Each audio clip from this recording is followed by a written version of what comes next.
La Belle et la Bête, The Beauty and the Beast. This is Group 6, comprised of Anna Goldstone, Tiffany Williams, Brittany Webb, and Ariana Chirac.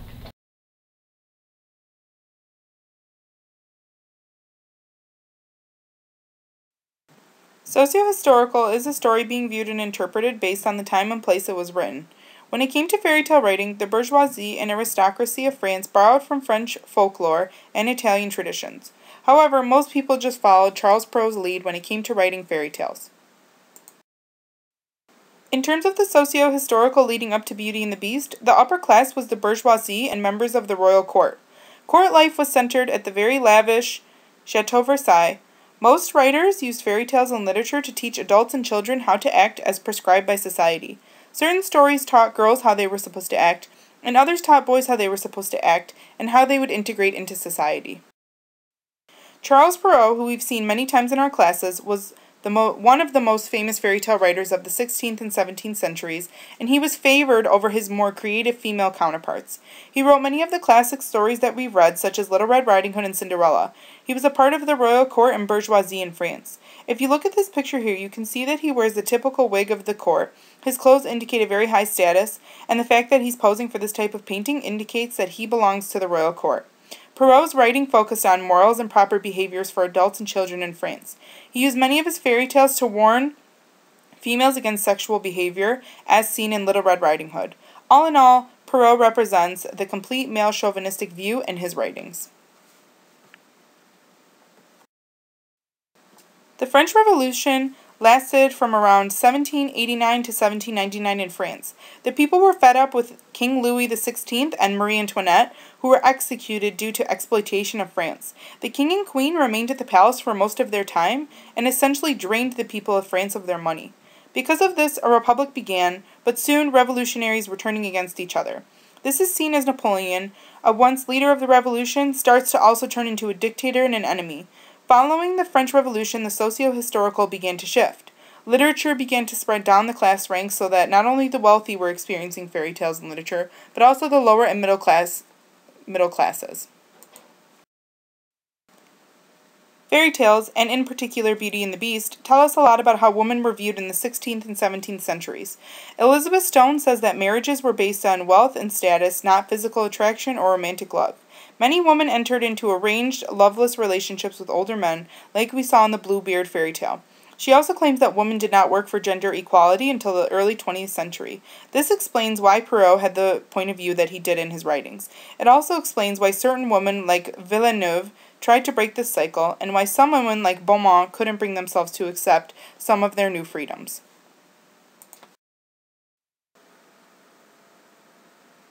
We can now look at some different written variants of Beauty and the Beast. Gabrielle Suzanne Barbeau de Villeneuve wrote the first version, called The Story of Beauty and the Beast, in 1740 in France. This is a very long version at over 300 pages. Because it's so long, it's hard to give an exact summary of it, so I will give the main differences in it that aren't in the other versions. First, Villeneuve gives a background of Beast's life and of Beauty's life. She gives a detailed account of how the prince ended up as a beast and why he was living in the castle. Second in the story, Beast asks Beauty, "May I sleep with you tonight?" Betsy Hearn claims that Villeneuve did this to show her opinion that women should have control over their own bodies and what they do with them. Also, Beauty is able to make the choice that she wants to marry and be with the man. At this time, the church was trying to make women afraid of sex, but authors like Villeneuve were doing otherwise. She also turns the cruel sisters into statues to warn off evil in the castle gardens. She is trying to further her lesson with children that unkindness is not rewarded. However, this version was swept under the rug once Beaumont's version was released. Jean-Marie Le Prince de Beaumont created a shorter version of Beauty and the Beast based off of Villeneuve's version in 1759 in France. She created specifically for children and young women.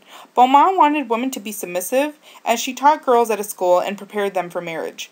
In this story, there are 6 sons and 6 daughters that are forced to retreat to a small country house after their father loses all of their assets that they had. The girls couldn't stand their new life without the luxuries, but the youngest girl, Bella, was more positive and kind. When he needs somewhere to stay, the Beast invites the father in. When Bella's father steals a rose from the Beast's garden, he says that the father must willingly send one of his daughters back to him to make up for his crime. Bella, feeling guilty for putting her father in this position, goes to the castle. She eventually falls in love with the Beast, but after missing her family, she returns home. When she misses Beast and goes back to the castle to see him, he is near death in the garden. She cries tears over him, tells him that she loves him, he transforms into a prince, and they are married.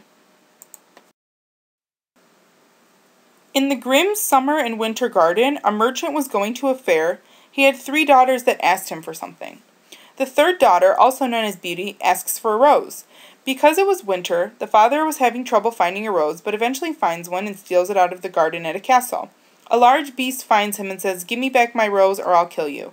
The father agrees to hand his daughter over as a bride so he can go free, not really thinking the beast would come for his daughter. However, he does come after 8 days, and takes Beauty away with him. Over time, she comes to love him, and he allows her to go visit her father on his deathbed for 8 days. Once she returns, long after 8 days, she finds the beast dead in the garden. She pours water on him, and he's transformed into a prince.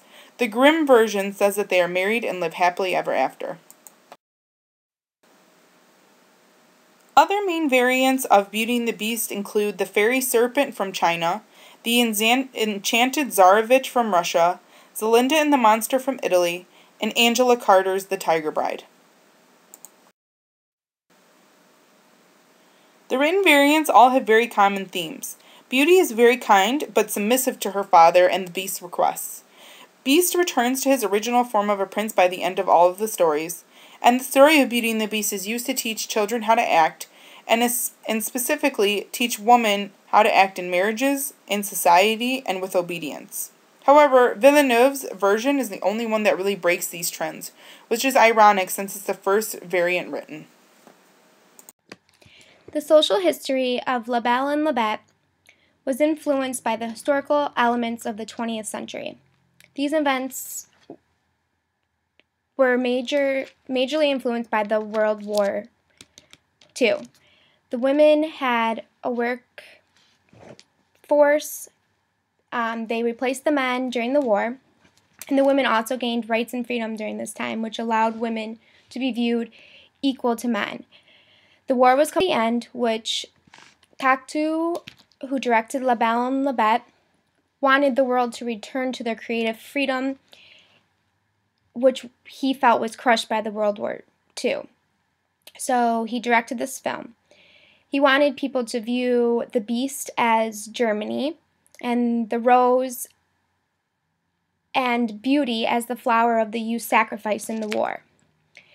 He makes several explicit references to this in the film about France in 1945. An important part of the historical elements was that women gained intelligence. They gained knowledge about the workforce because they got the opportunity to work and do other things and raise their family. And they were allowed to show their intelligence, and they didn't have to hide it by being just a normal housewife or just taking care of kids and cleaning the house. They were allowed to go to work, and they were allowed to show that they had knowledge and they were able to work.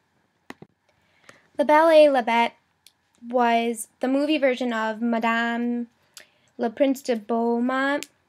This is a film from an adult viewpoint rather than a child's viewpoint because the content and the storyline is more for adults than it is for children. He wants the characters to see that other things are happening in other places by using the mirror. So when Beauty's in the castle, she can see what is happening to her dad in their house. Some common things that happen in this film, along with all the other variants of the story and of other film variants, is that the father gets punished by the Beast, and in this story he touches a rose, and the Beast punishes him for that. And then the father comes to an agreement. Instead of sacrificing himself, he trades his daughter. And then at the end of the film, like in every other film, the Beast becomes a prince, and then Beauty falls for him.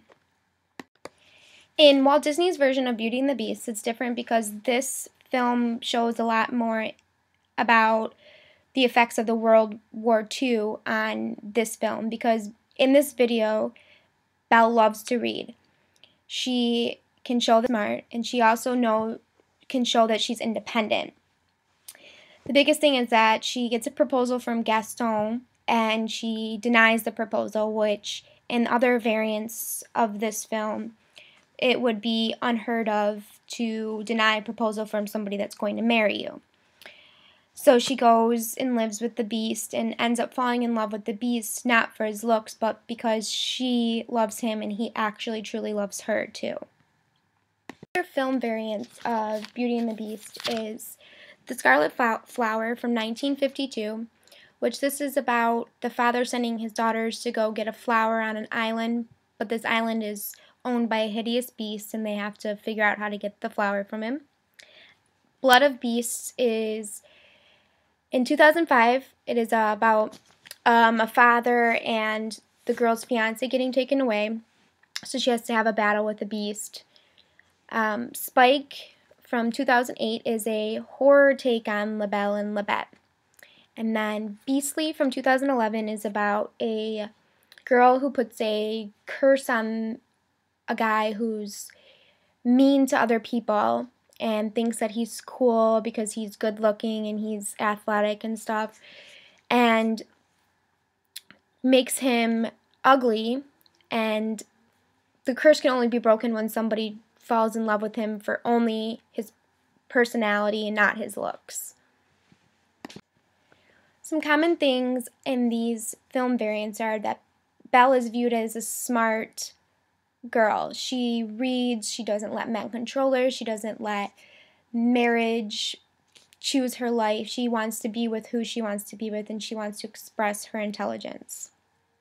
She also learns to love the Beast for him, what's deep down inside once she gets to know him, not just for looks.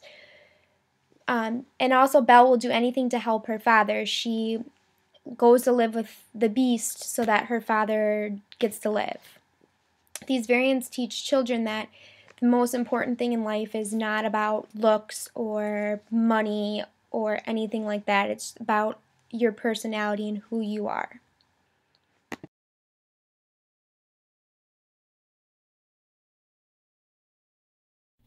We chose to analyze Jean Cocteau's 1946 La Belle et la Bête. The film poster shown here. Directed and screenplayed written by Jean Cocteau. He was influenced by Jean-Marie Le Prince de Beaumont. It was released by L'Opéra Pictures in 1946. Madame Le Prince de Beaumont was influenced and wrote the most common variant of the Beauty and the Beast. Her writings influenced more common Beauty and the Beast narratives, such as featured by Walt Disney. She was originally influenced by Gabrielle Suzanne Barbeau de Villeneuve. She wrote the oldest known variant of Beauty and the Beast. We intend to show that through the use of stereotypical and visual and artistic devices, Jean Cocteau continues to show the heroine in a passive, submissive view, with rewards only dispersed after certain punishment. The abuse suffered through Belle from her sisters and the family life are rewarded in riches, luxuries, and a true love, albeit with a beast. The following stereotypes are found in Cocteau's La Belle et la Bête. According to the Merriam-Webster Dictionary, stereotyping is to believe unfairly that people or things with a particular characteristic are all the same. These particular stereotypes we found and will be addressing are the traditional gender roles and gender conformity, rescue attempts made by men, goals of marrying to include a higher social class, also those of wealth, and then also the idea of bride wealth. As learned through Professor Kohler's visual analysis unit, we will be covering line, color, space, human body, apparel, action, context, and message.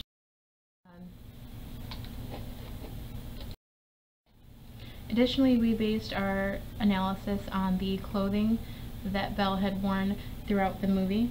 She was consistently ridiculed by her sisters. Seen a little more than a caretaker by her father's eyes, Belle has amassed an unaffiliated wealth when she became Beast's prisoner.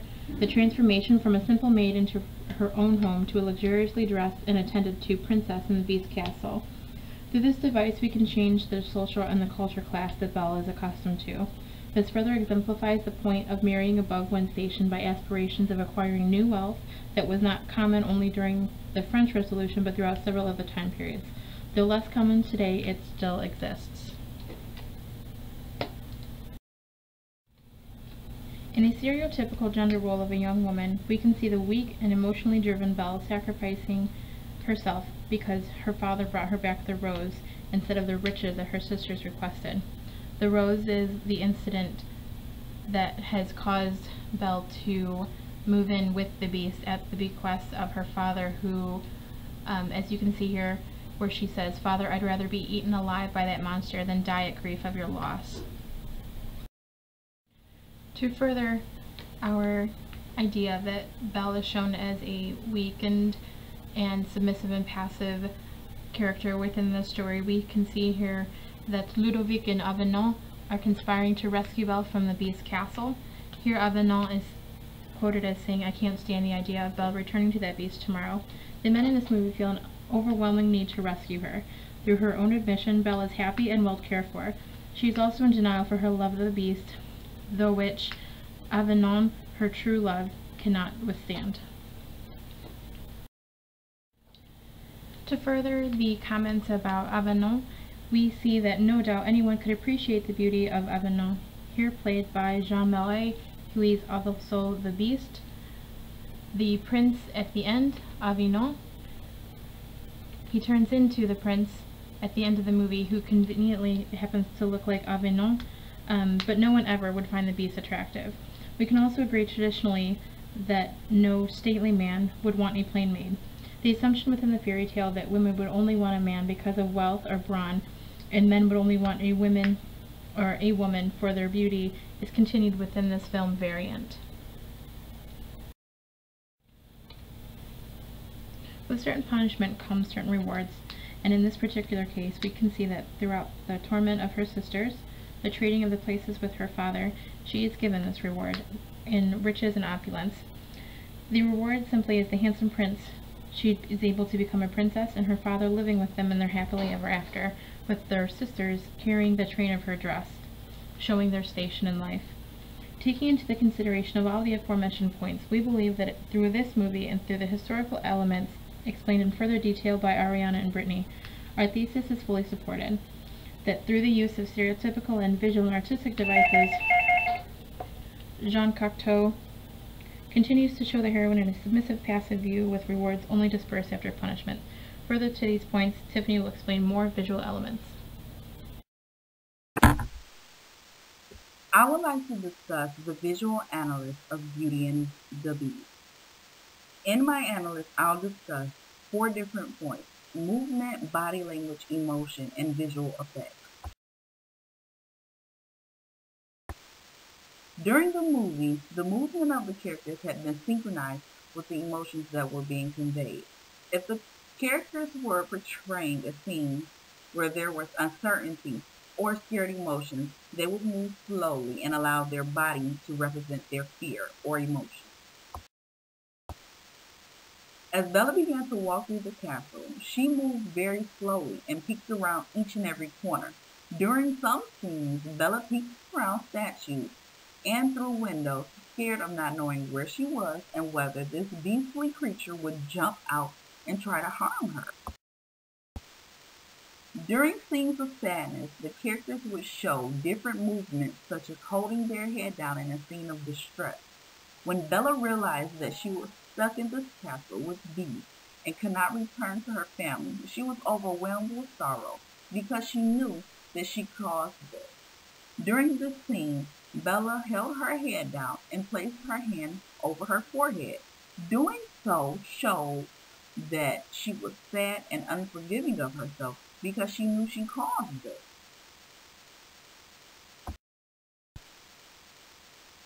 Although Beast was this big scary creature, he still was able to show his caring and sensitive side, just as any human does when something makes them feel some kind of way. When Bella was in his presence, he was very kind to her. When Bella saw him for the first time, she fainted, and Beast gently picked her up and carried her to the bed. He gazed at Bella in amazement at how beautiful she was. Beast did not say anything during this scene, but he did let his eyes show the emotions he felt for her. Beast never raised his voice in this movie. He always showed his emotions through his body language. When Beast asked Bella if she would be his wife and she denied him of her hand in marriage, he questioned why and whether or not another man can ever ask for her hand in marriage. Once Bella answered Beast and told him that another man indeed had asked her for her hand in marriage, this upset Beast. It hurt him so bad that he would grab his chest and smoke would start to come off of his body. In this scene, it showed how hurt he was because another man asked Bella for her hand in marriage and that this other man was an actual man and not a beast like him. And this other man was very handsome. And Beast was this very ugly, hideous creature that he felt no one would love.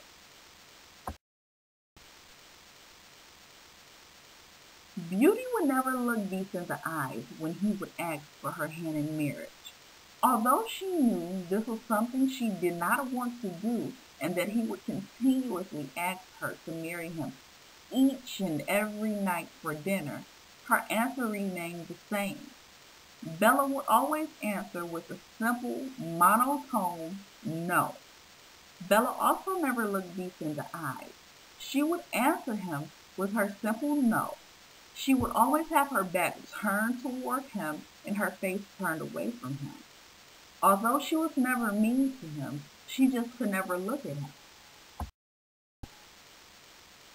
At the end of the movie, Bella and the Beast flew off in the air so that they can be with Bella's family. This scene is reminiscent to the typical ending of a fairy tale. Beauty found her dream husband and they lived happily ever after. This scene represented the quote-unquote happily ever after of each fairy tale because it actually used a visual effect of these two flying off in the sky. This scene did not include any language, but as you could see, these two were very happy. As her gown fluttered in the air and they flew off and smiled, and they were so happy with one another. Bella found her husband and Beast found his wife.